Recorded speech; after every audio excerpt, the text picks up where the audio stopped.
All right. Hi, my name is Quinn Force. I am 28 years old. I identify as a person in recovery.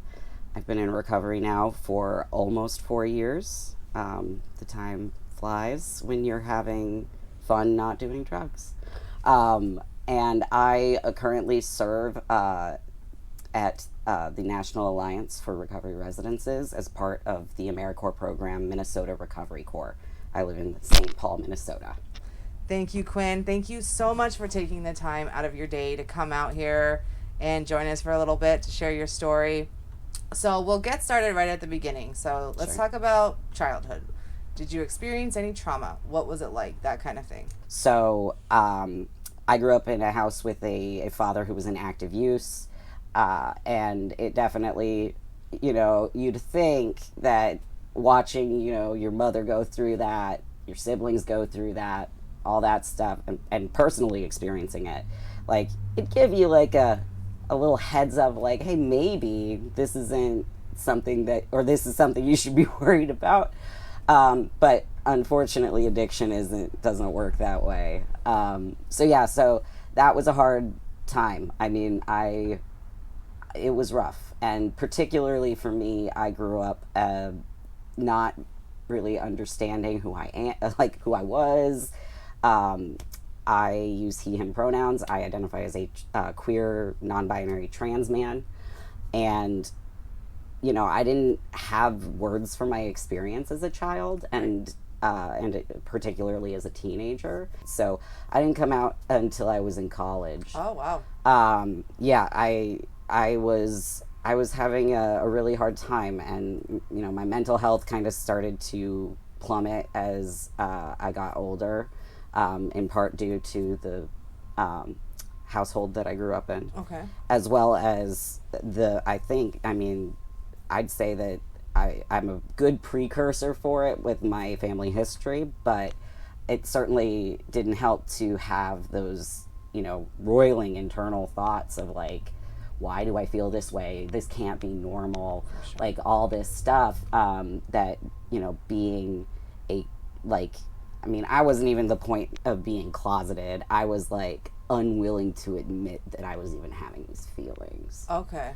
Um, but then come college, things kind of shifted. So I came out my as trans my at the start of my second year, um, and it was really hard because after I came out, my mental health really plummeted. I deal with anxiety and depression, and little did I know that, but I was undiagnosed ADHD and autistic.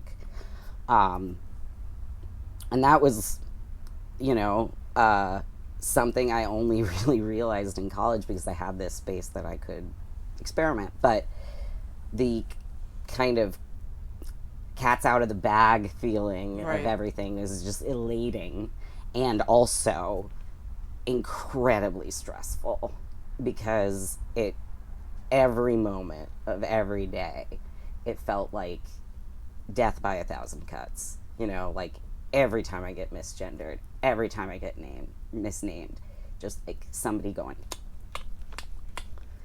and it was really hard, and I ended up in a psychiatric unit a couple times, with suicide attempts, and that when I was also self harming, and I would honestly say that was my first addiction.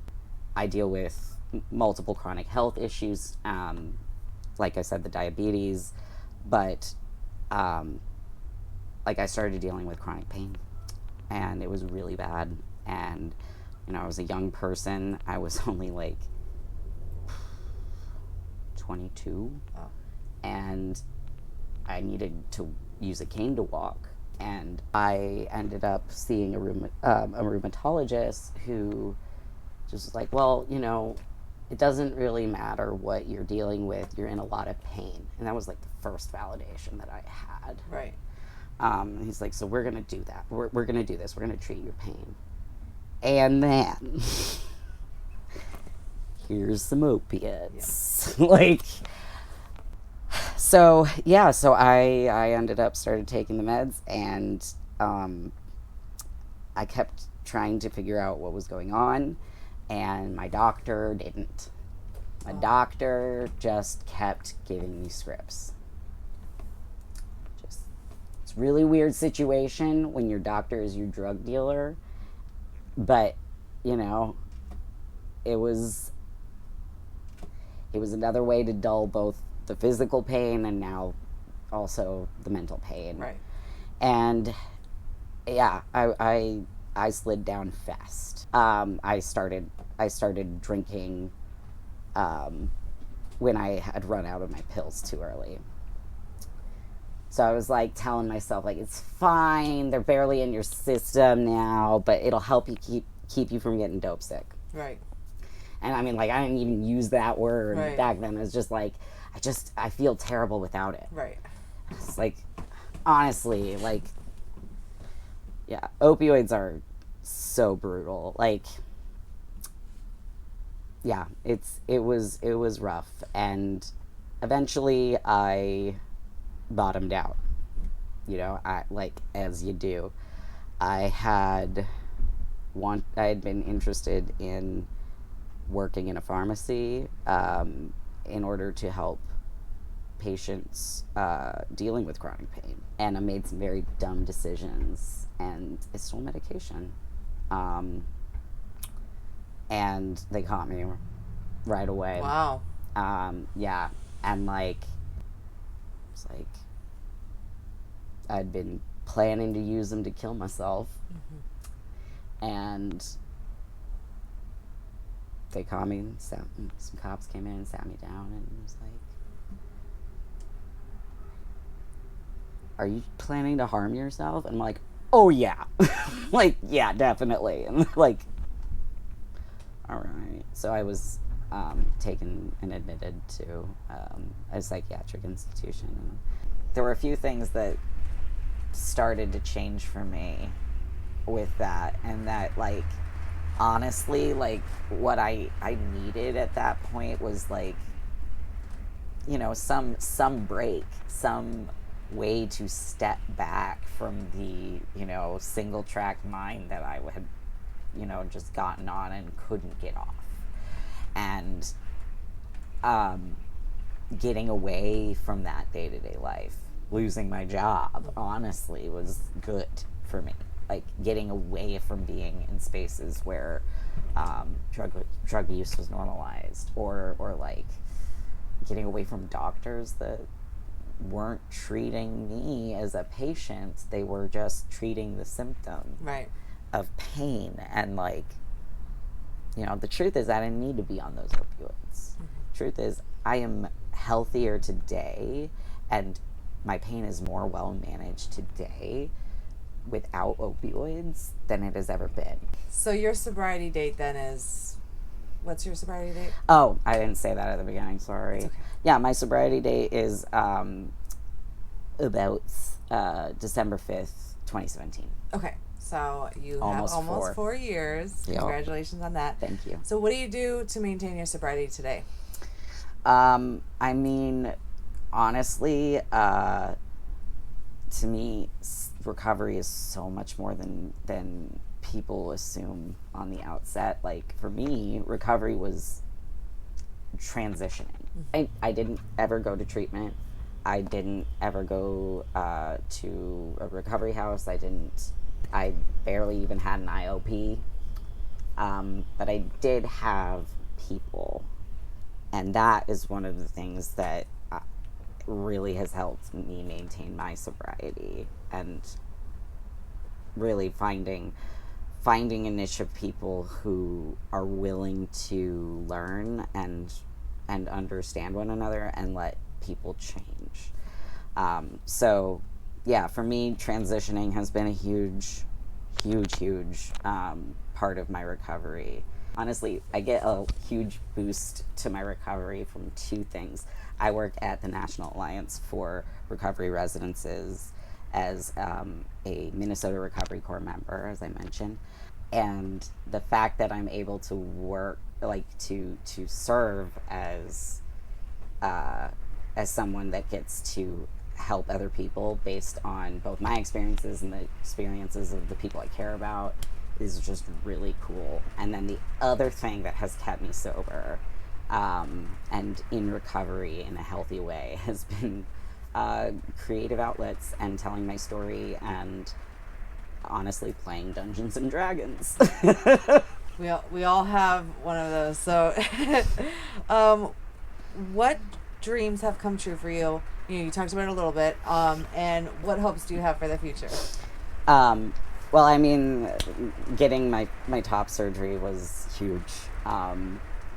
It was really cool. And I didn't think any surgeon was going to touch me because I am a, recovering opioid user. Yeah. Also diabetic, also immune compromised, and a high risk for infection, also smoker. Like, it was like everything was stacked against me. Right. Quit smoking for like the amount of time I needed to have a healthy surgery. I kept my diabetes under control, and we had a plan, and thank God for Suboxone. I mean, that's been one of the greatest things to help me in my recovery. Really? Yes, I am a firm believer in using that and allowing their, embracing the chance to lessen the chances of somebody overdosing, because you gotta at least keep somebody give them a chance to get engaged. You gotta keep them alive long enough to get them engaged. Exactly. And they're gonna engage when they want to. You don't get to put they're not on your clock. Heaven knows that no addict has ever been like, wow, you're very right. when somebody's like, what the fuck are you doing? Right. So anyway, other dreams.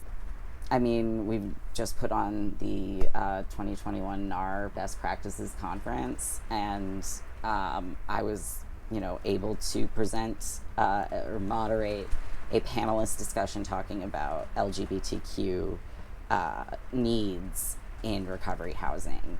And being able to apply, I went to school for creative writing and gender studies, and being able to apply those things to recovery housing has been just a joy, and really getting to embrace what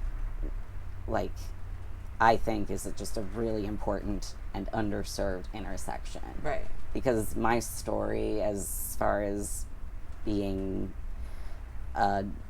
trans or LGBTQ person, using to get away from the pain of rejection, is not novel, nor is it even the worst. I have processed so much, especially through my recovery, right, of the trauma and the pain that I have felt as a transgender man who, also is very gay, and people still don't quite get what's going on.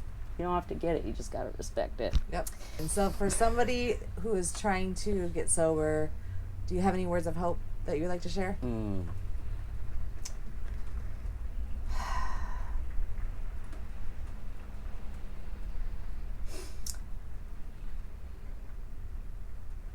I think the main thing I would like to